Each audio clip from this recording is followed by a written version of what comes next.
Thank y'all for listening to the Southern Style Podcast. We appreciate y'all being here. I'm Michael Lee. And this is Rick Henderson. Here the hell we go.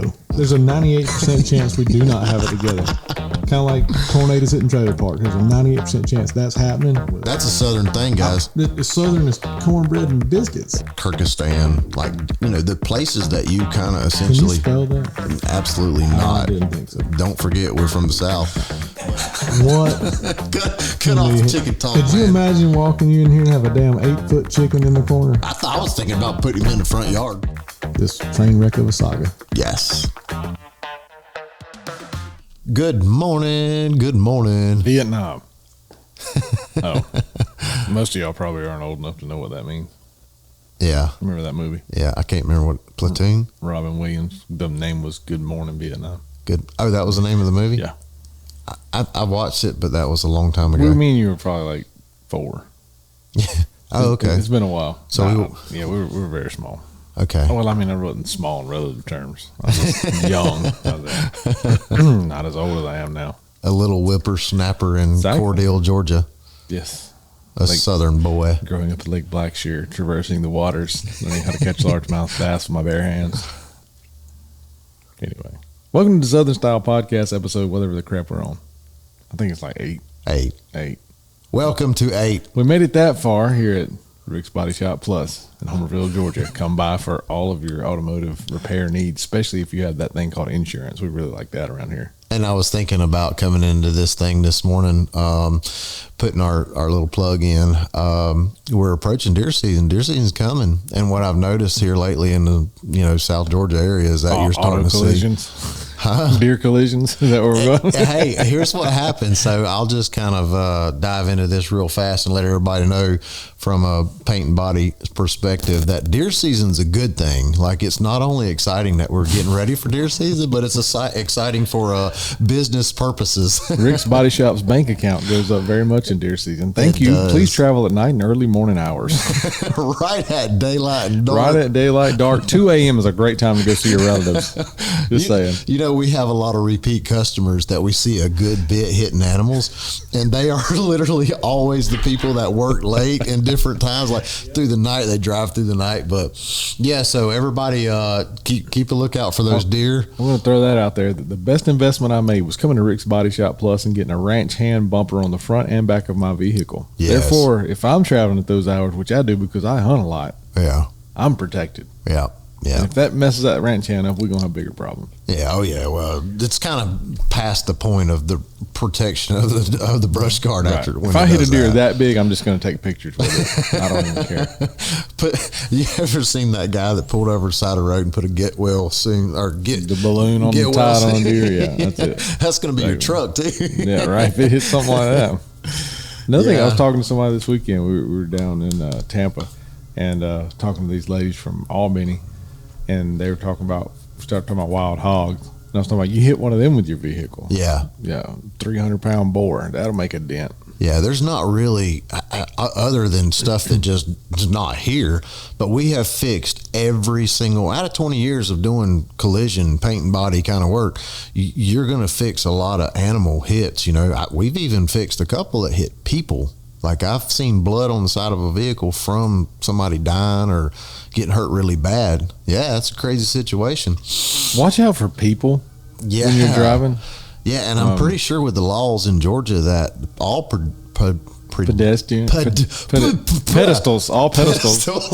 pedestrians. Don't they have the right of way? Like, if you hit them, it's your fault. I'm not going to chance it. Ain't that right? All right, but what if they're walking across the street in the middle of the night in the dark wearing solid black? And all methed up. Well, that's not our problem. Because typically, if you see somebody in the middle of the night walking down the middle of the road, they're probably methed up. Again, just stay at home. Just don't go anywhere at night. Avoid hitting everything. But we have fixed alligators. I was going to ask you if people, I guess hitting an alligator probably makes a pretty good mess. What's really cool about the one I can remember specifically was up just a touch north of here, the customer was telling me all about, this big old alligator was stretched all the way across the road. I hit it. I went off the road. No, it was probably worse than a speed bump. I guarantee it. Because what they said is, while we were working on the vehicle, they said, yeah, the darn law, I guess whoever was investigating the wreck and all that, they said they chalked it. Just for draw an alligator outline right here. Yeah. This is where this dinosaur was. No, right where the gator was like. That's what I'm saying. Like out in the road, we got this dinosaur alligator just outlined in the Yeah, road. it stayed on the road for several weeks or months because that chalk, it started wearing where the lines were, digging into it. But I rode out there. I was like, man, I got to see this. I took some pictures of it. But it was all chalk.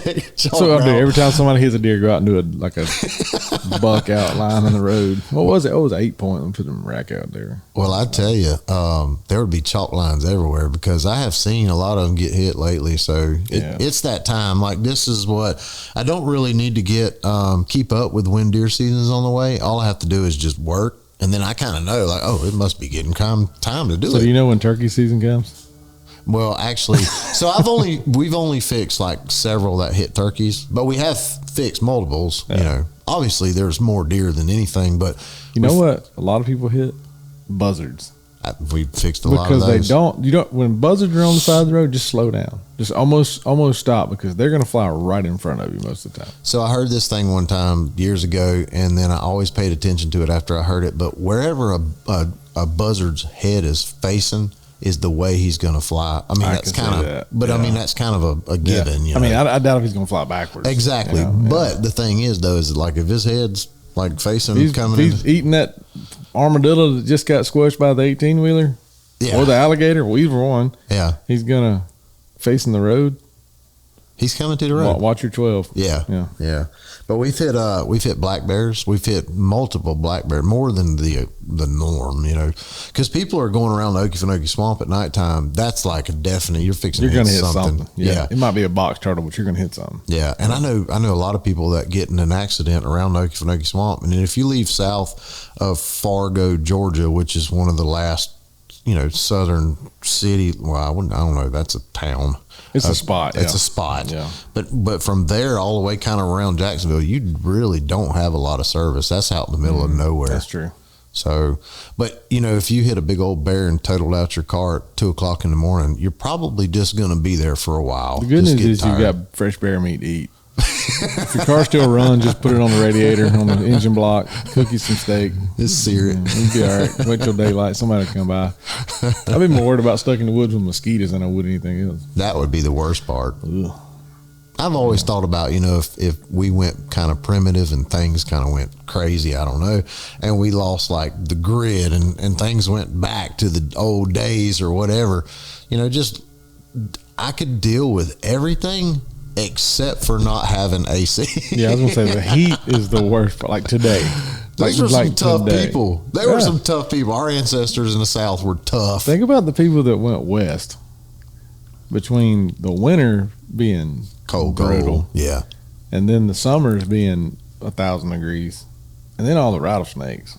People don't realize how many rattlesnakes there are in this country. Them Texans were the toughest, probably. But down, like remember the show that used to come on like Discovery Channel? It was the two guys. It was like Dual Survivor or whatever. Like they would go out and it was just them, and they had like 2 video cameras.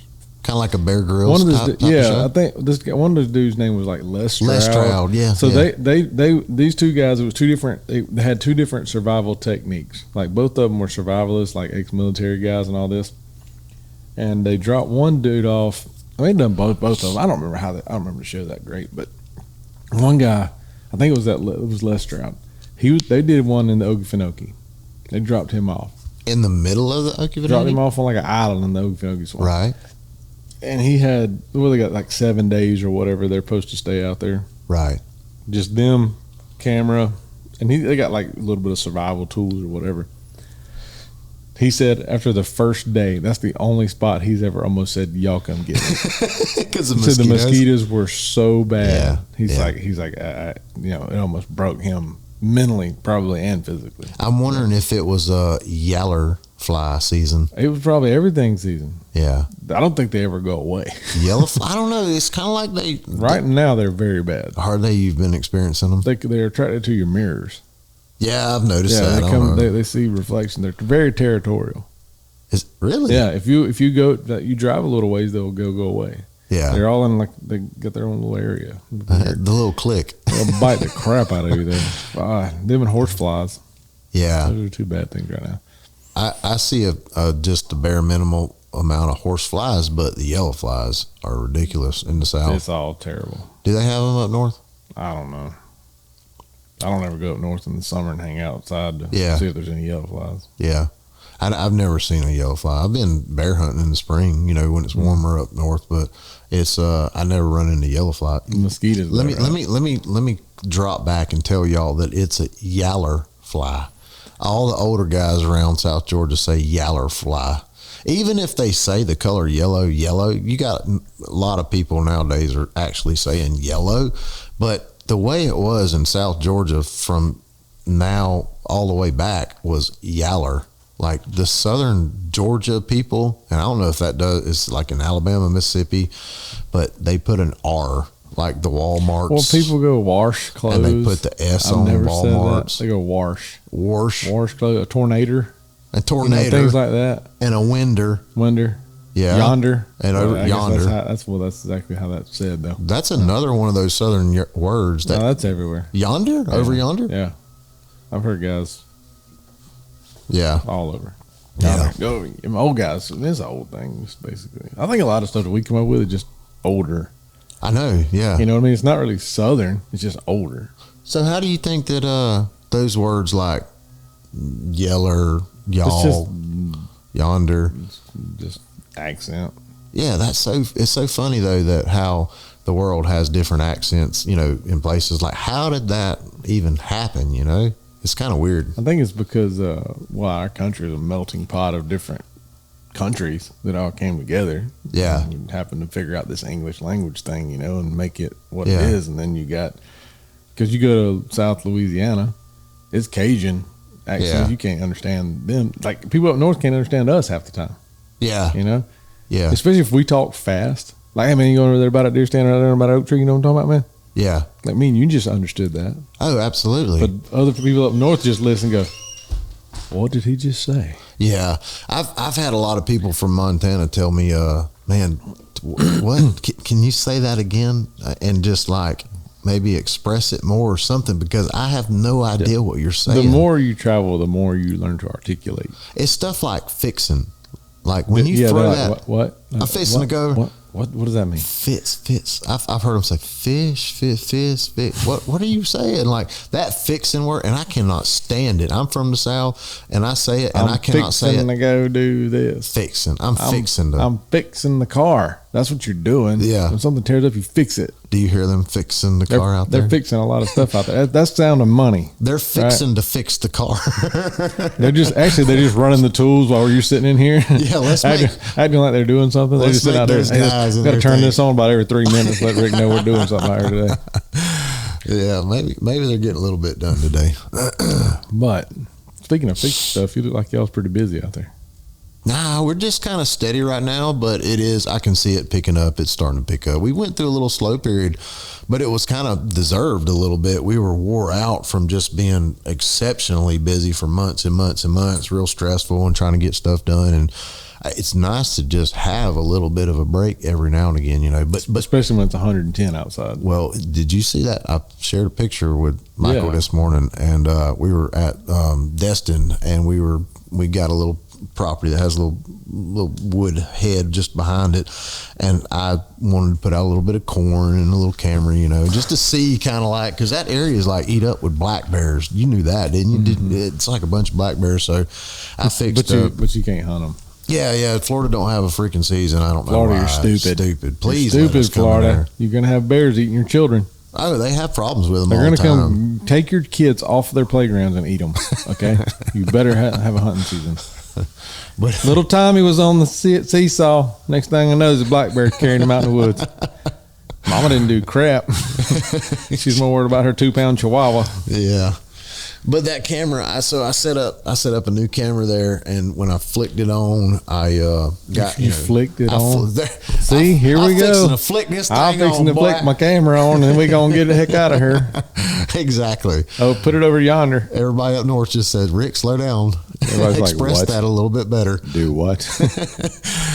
But I did a picture just to make sure that it was working and all that, and so I didn't even pay attention to it. It was 107, and that picture said it was 107 degrees. Those cameras do read a little hot. Do they really? They're off a little bit, but it's all relative to the sunlight on them too. So when I'm in the shade. Even if it's 97, it's still too hot. Yeah, well, either way, I'm in the shade, and I'm literally looking down because I'm setting camera. I'm doing things here, looking down, and I can't do anything for the amount of sweat going into my eyes. It was dripping off of my nose. That humidity in the South is absolutely no joke. What really happened was Rick was out there with his shirt off because I saw the picture, and he's sprayed down and he's flexing in front of this camera like he's like, look at me guys, I'm not here doing some work. Got one camera out and I put a half a bucket of corn. I'm Hercules. Well, in my defense, I did chop with a machete a spot about the size of a living room. No, I'm not in this heat. No, that's a February project. Yeah, and honestly, I didn't realize how bad I was going to sweat like that. But that humidity, and honestly, so have you noticed that Google, like when you got your Google Maps up, because we were doing a lot of driving and stuff, and Google Maps down there in Destin, Florida, was literally every 10 minutes saying heat advisory ahead, proceed with caution, heat advisory. Google was telling us. So my thing is like, okay, how do I proceed with caution though? Turn your AC up higher. I got the air on 60 on high. What am I supposed to do, Google? She's worried about us, man. What am I supposed to do? What am I supposed to do? Drive slower because it's hot? You're going to melt your tires if you go 90. Oh my gosh. Dude, caution. Well, I got a 28 pack of beer over here. I'm hydrated. They're natty lights.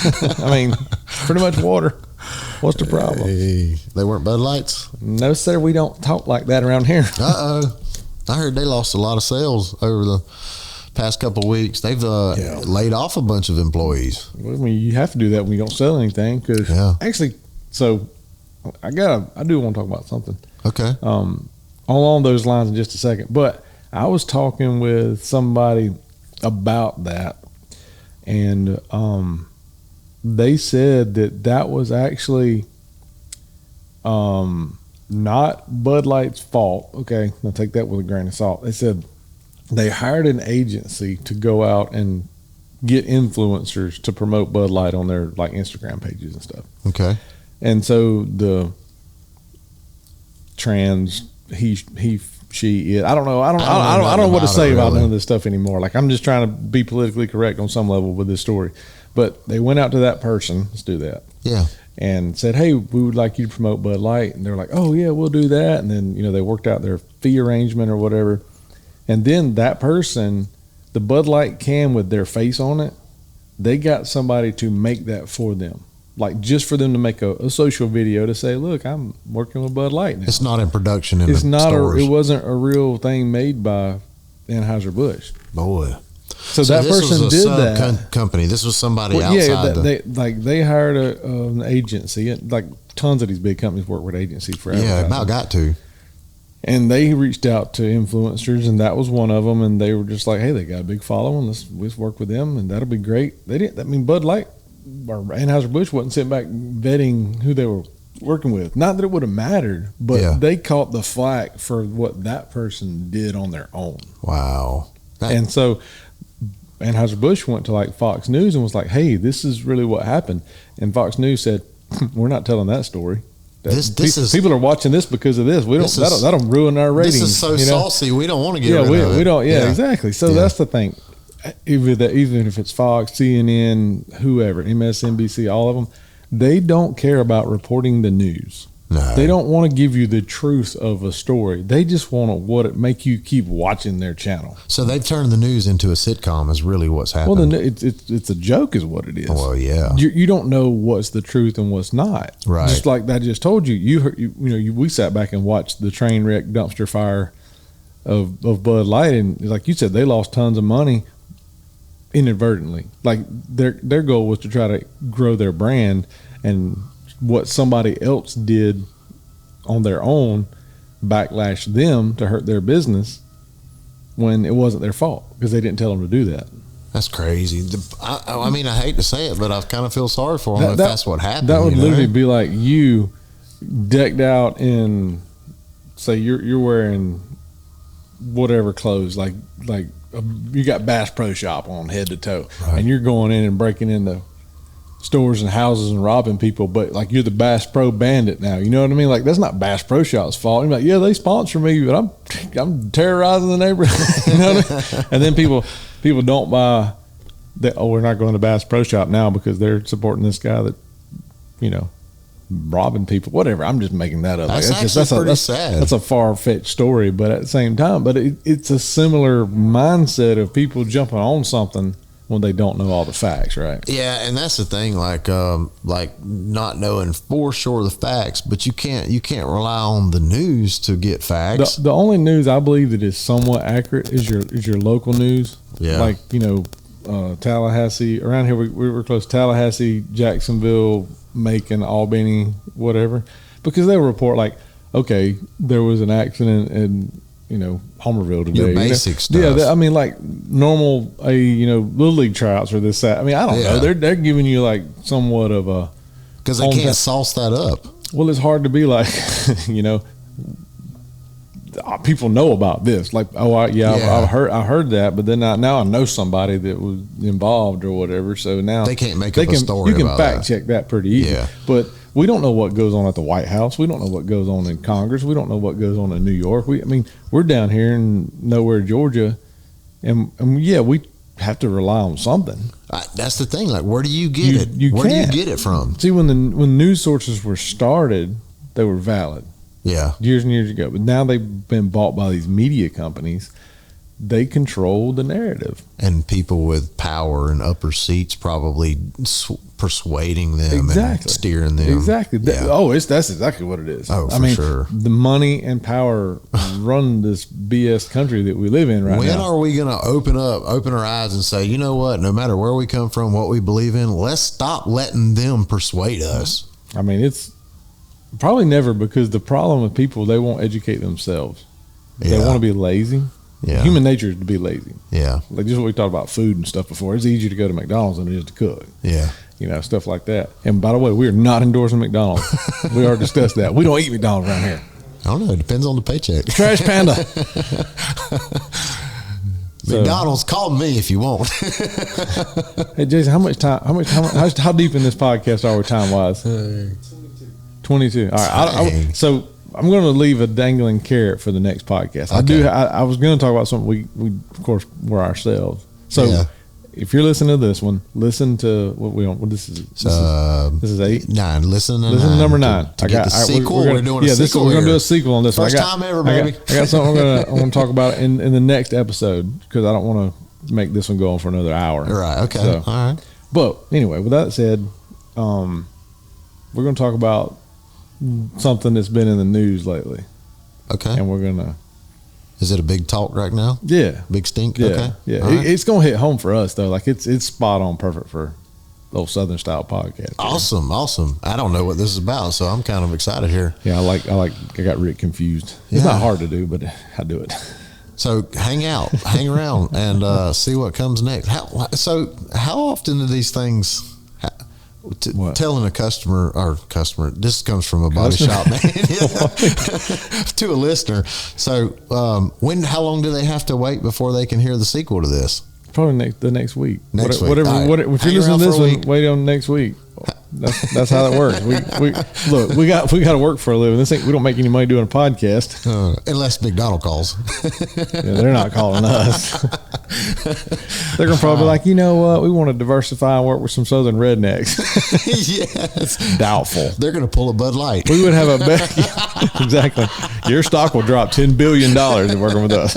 We're not dealing with. But hey, if you're Waffle House listening, let's talk, because we will load your doors with people. Dude, that's perfect. Waffle House, please call us. I love you, Waffle I was House. gonna say, I bet Rick will make Waffle House go out of business eating. I guarantee you, about 3 entrees every time. What's your favorite Waffle House food? So when they smash up everything, like they'll put some biscuits and some freaking hash browns, and then they throw like the gravy and the bacon and sauce. Like when you just put everything in that looks like somebody just puked it out. Like they ate it, they puked it out on the plate. Like those, I forget. I'm sorry, Waffle House. Scramblers. We were going to work with you until Rick said it looks that bad now. No, So it's still amazing. Y'all keep doing your thing, please, Waffle House, because it's amazing. So I went Scramblers. I went to They're called Waffle. I scramblers. went to Waffle House one time, and I ordered a waffle, and I didn't get it. That kind of seems to be a. There were 4 of us there, and everybody got their stuff. I'm sitting there. And Michael, where's your waffle? and Have you done? and finally, lady walks over there. She's like, "What'd you order?" I said, "A waffle." She goes, Oh, I was like, "I'm good now. I'm ready to go."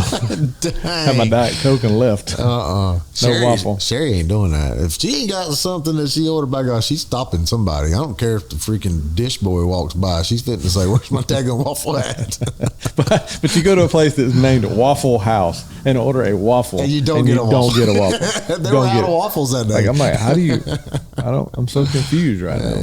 But anyway, I digress. Thank y'all for listening to this episode of Foolishness. Sure. We enjoyed it. The next one is going to be good. I'm telling you, you're going to want to listen. Part 2, here it comes. Deuces. Thank y'all for listening. Please tune in to the rest of this train wreck of a saga. Yes. I roll for you. Not in that way.